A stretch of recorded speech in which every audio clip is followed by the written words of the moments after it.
മാന്യസദസ്സിന് വന്ദനം. ഇന്നത്തെ കുട്ടികളാണ് നാളത്തെ ഇന്ത്യയെ രൂപപ്പെടുത്തുക. നമ്മൾ അവരെ വളർത്തുന്ന രീതിയാണ് രാജ്യത്തിൻ്റെ ഭാവിയെ നിർണ്ണയിക്കുക. ഈ വാക്കുകൾ കേൾക്കാത്തവർ ആരും തന്നെ ഉണ്ടാകില്ല. നെഹ്റുവിൻ്റെ പ്രസിദ്ധമായ വാചകങ്ങളാണിവ. അതെ, ഇന്ന് നവംബർ 14 ശിശുദിനം. ഒരു പനിനീർ പൂവിൻ്റെ നൈർമല്യത്തോടെ നമ്മുടെ ഓർമ്മകളിൽ എന്നും നിറഞ്ഞു നിൽക്കുന്ന നമ്മുടെ സ്വന്തം ചാച്ചാജിയുടെ ജന്മദിനം. എല്ലാവർക്കും എൻ്റെ ഹൃദയം നിറഞ്ഞ ശിശുദിനാശംസകൾ. എല്ലാ വർഷവും നവംബർ 14 ഇന്ത്യയൊട്ടാകെ ശിശുദിനം ആഘോഷിക്കുന്നു.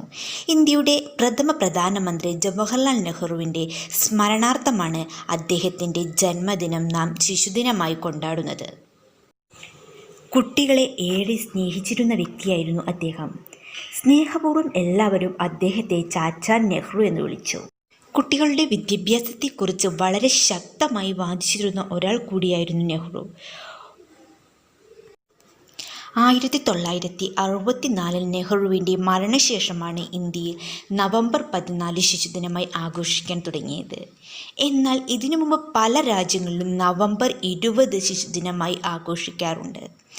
ഐക്യരാഷ്ട്രസഭ ആഗോള ശിശുദിനമായി ആഘോഷിക്കുന്നത് നവംബർ 20 ശിശുദിനം എന്ന് കേൾക്കുമ്പോൾ നമുക്ക് ആദ്യം ഓർമ്മയിലെത്തുക റോസാപ്പൂ അണിഞ്ഞ ജവഹർലാൽ നെഹ്റുവിൻ്റെ ചിത്രമാണ്. നമ്മുടെ ചാച്ചാജിയുടെ വസ്ത്രത്തിൽ എപ്പോഴും റോസാപ്പൂ കാണുന്നതിന് പിന്നിലൊരു കഥയുണ്ട്. ഇന്ത്യ സ്വാതന്ത്ര്യം നേടിയ ശേഷം ധാരാളം പേർ ഇന്ത്യയുടെ ആദ്യ പ്രധാനമന്ത്രിയായ ജവഹർലാൽ നെഹ്റുവിനെ കാണാൻ ദിവസവും എത്താറുണ്ടായിരുന്നു. ഒരു ദിവസം ഗ്രാമവാസിയായ ഒരു സ്ത്രീ നെഹ്റുവിന് റോസാപ്പൂ സമ്മാനമായി നൽകുവാനായി ക്യൂവിൽ നിന്നു. എന്നാൽ സുരക്ഷാ ജീവനക്കാർ അവരെ നെഹ്റുവിന് അടുത്തേക്ക് കടത്തിവിട്ടില്ല.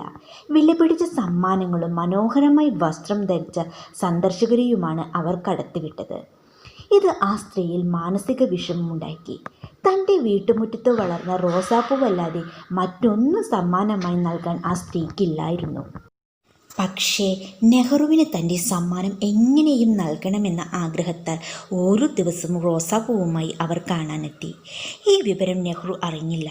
ഒരു ദിവസം സുരക്ഷാ ജീവനക്കാരുമായി സ്ത്രീ തർക്കിക്കുന്നത് നെഹ്റുവിൻ്റെ ശ്രദ്ധയിൽപ്പെട്ടു. അവരെ കടത്തിവിടാൻ നിർദ്ദേശിച്ചു. അവർ കൊണ്ടുവന്ന റോസാപ്പൂ വളരെ സന്തോഷത്തോടെ സ്വീകരിക്കുകയും കുപ്പായത്തിൻ്റെ ഒരു ഭാഗത്ത് കുത്തിവയ്ക്കുകയും ചെയ്തു. സമ്മാനം എന്തായാലും അത് തരാനുള്ള മനസ്സിനെ നെഹ്റു പ്രകീർത്തിച്ചു.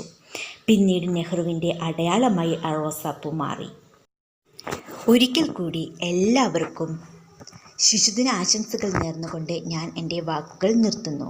നന്ദി, നമസ്കാരം. നിങ്ങൾക്ക് ഈ വീഡിയോ ഇഷ്ടപ്പെട്ടെങ്കിൽ ലൈക്ക് ചെയ്യുക, ഷെയർ ചെയ്യുക. തുടർന്നുള്ള വീഡിയോകൾ ലഭിക്കുന്നതിനായി നിങ്ങൾ ഇതുവരെ ഞങ്ങളുടെ ചാനൽ സബ്സ്ക്രൈബ് ചെയ്തിട്ടില്ലെങ്കിൽ സബ്സ്ക്രൈബ് ചെയ്യുക.